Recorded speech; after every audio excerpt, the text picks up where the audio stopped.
Joining us now to break it all down, we're joined today by Project 21 Ambassador April Chapman and Democratic strategist and former speechwriter and trial attorney Madeline Somerville. Good morning, ladies. Hey, good morning.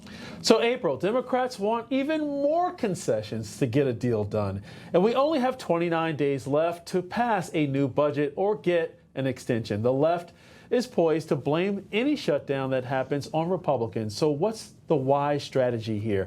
Are there going to be more deals? Because when I hear deals, that means a higher debt. Listen, we've been here before, and it really boils down to this fundamental difference in how each party views the purpose and role of government. Republicans tend to focus on these core functions like infrastructure, national defense. We want to keep the lights on. But Democrats, they often see the government as this tool for a wide array of social programs and humanitarian efforts.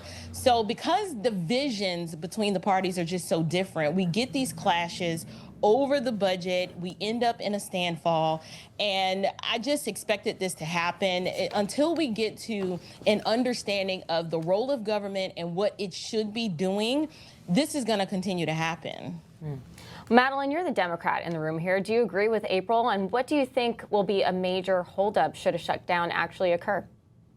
I think that's quite a good assessment. I think that trying to understand where each side is coming from, what their goals are and what their purposes are and their vision for government is a really great place to start, actually. And I agree with April that typically that the left views the purpose of government as more of an infrastructure for the people rather than more of an arm for security and overall protection, which I think the right views it as. So I think here, I think from the time I was little, right, there was always a government shutdown looming in September. So I don't think this is anything new, but with the cuts that are coming, I think it is interesting that Republicans would say, you know, we're worried about the budget when they weren't so worried about the budget in giving tax cuts to the wealthy and getting a whole bunch of debt in front of them. So I'm hoping that the cuts that they make won't take away essential services and won't take away important research, important things that are being done to help the American people.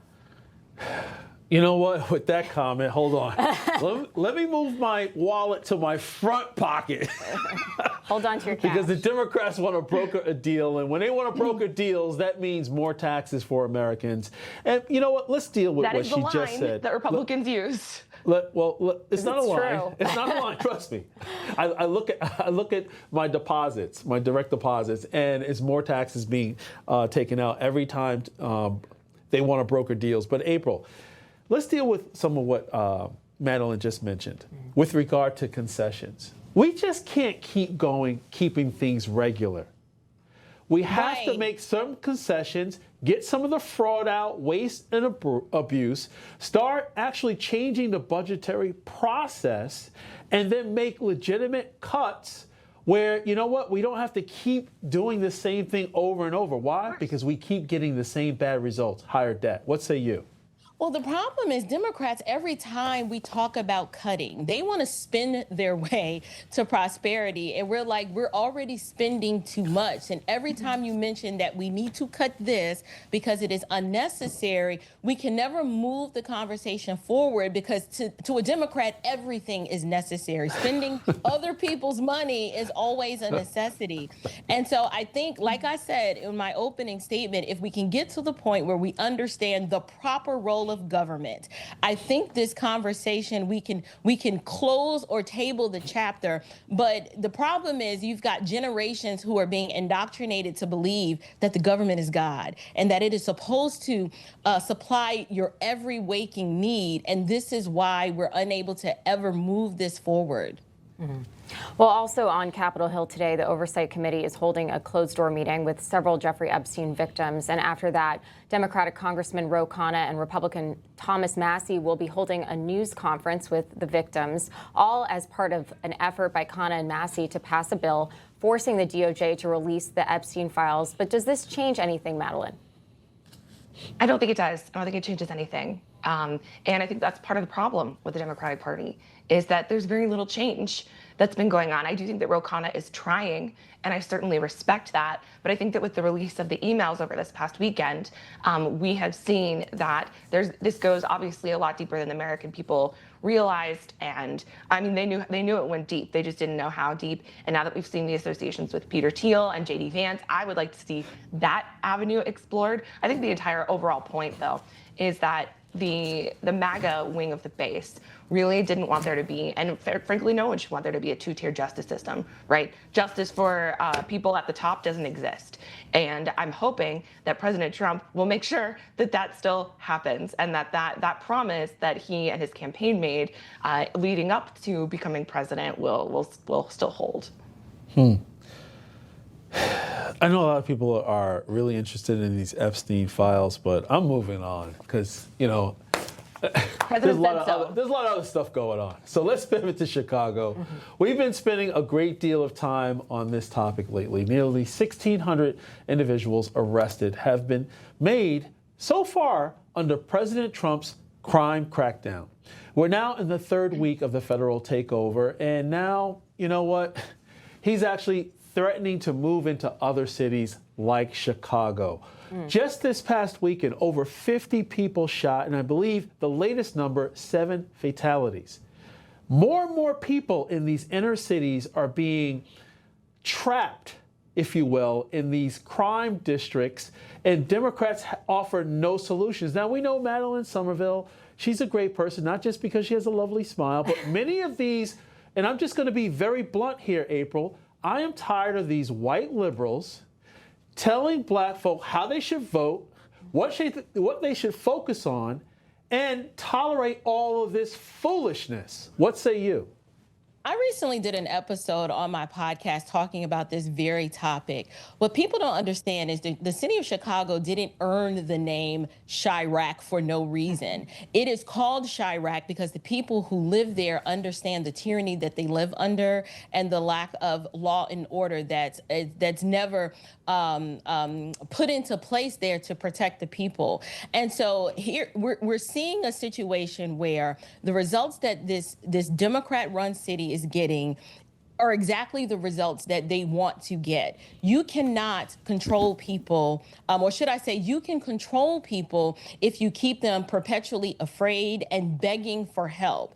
And so when President Trump says, I'm going to step in and do something because I am the president of all people, and I'm not going to leave these people by the wayside just because, well, they're from the hood or they live in the hood and they're used to living this way. He wants people to feel safe.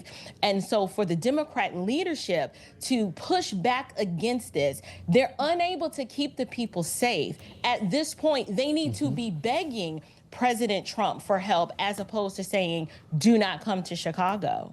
Yeah, well, April, that leads me into the next question here. We have just about a week left of the 30-day limit on Trump's federal takeover in D.C., and we know he's planning to get an extension and take it to other cities like Chicago. The Windy City's Mayor Brandon Johnson, though, says he's ready for the fight. No federal troops in the city of Chicago. No militarized force in the city of Chicago. We're going to defend our democracy in the city of Chicago. Unbelievable. Yeah, Madeline, the cleanup has been successful thus far. So why doesn't Johnson and Illinois Governor Pritzker want the president's help? It seems like such an obvious play for them to accept the Trump's help, given these statistics we just talked about.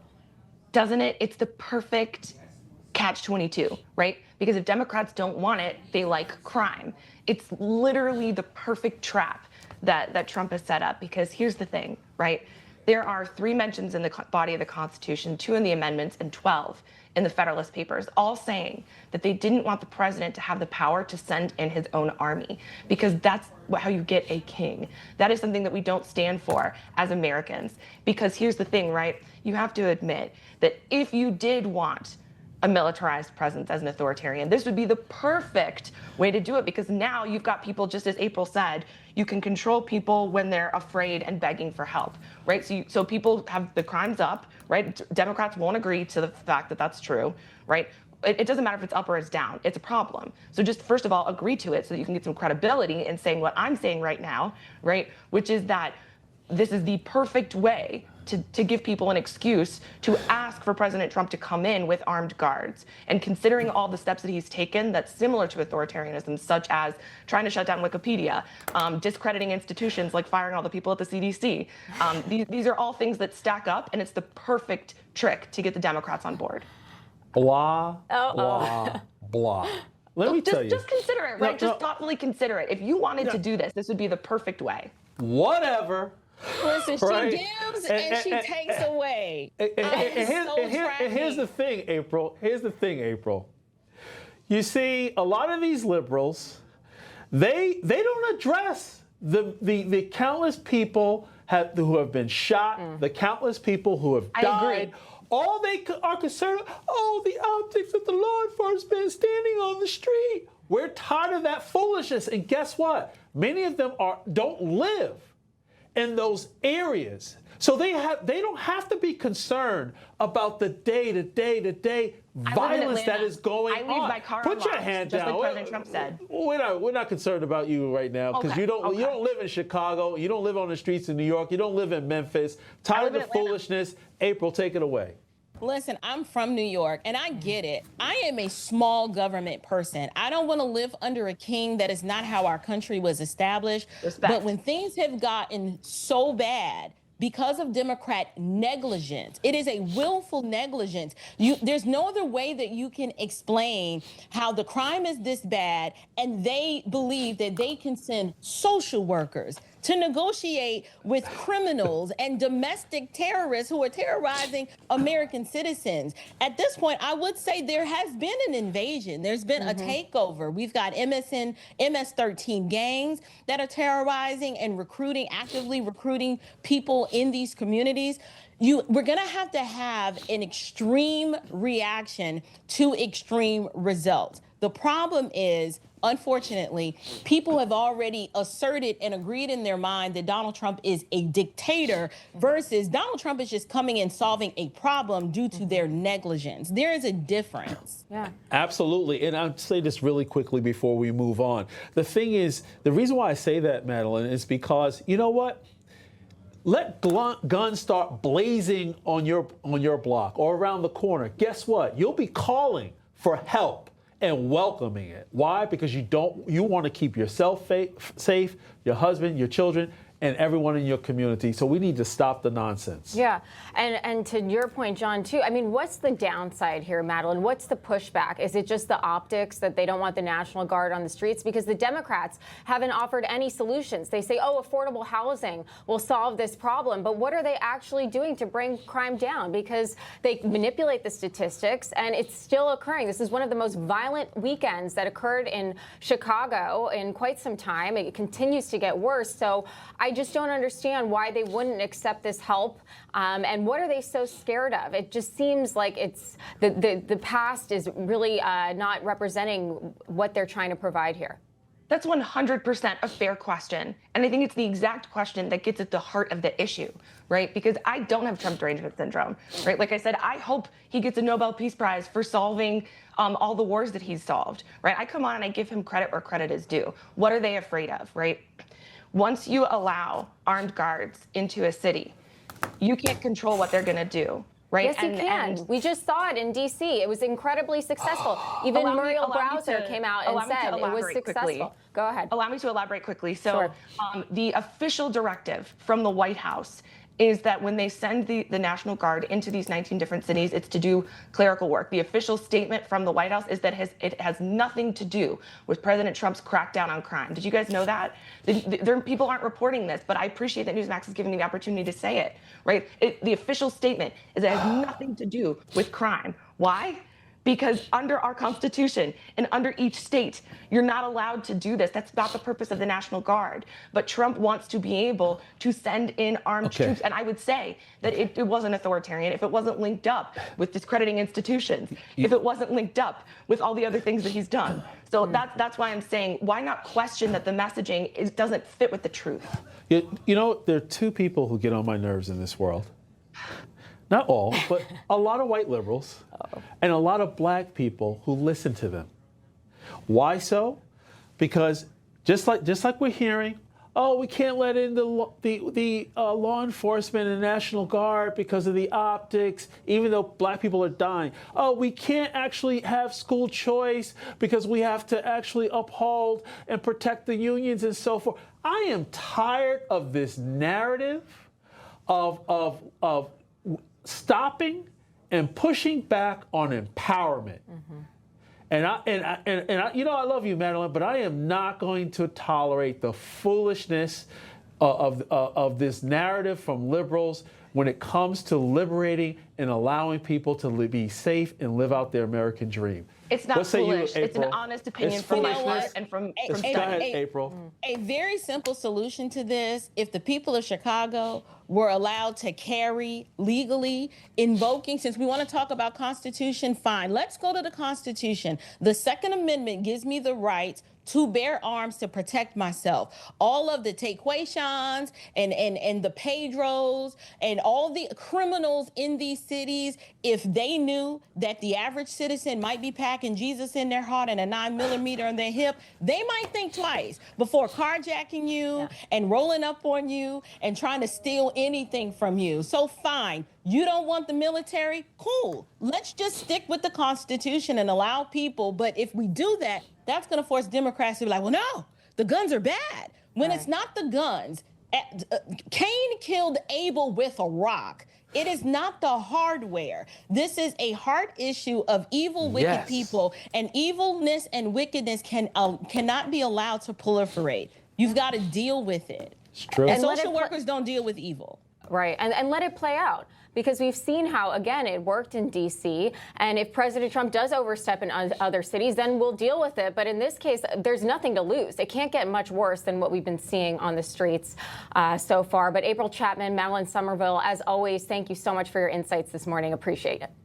Thank you. Thank you. You bet.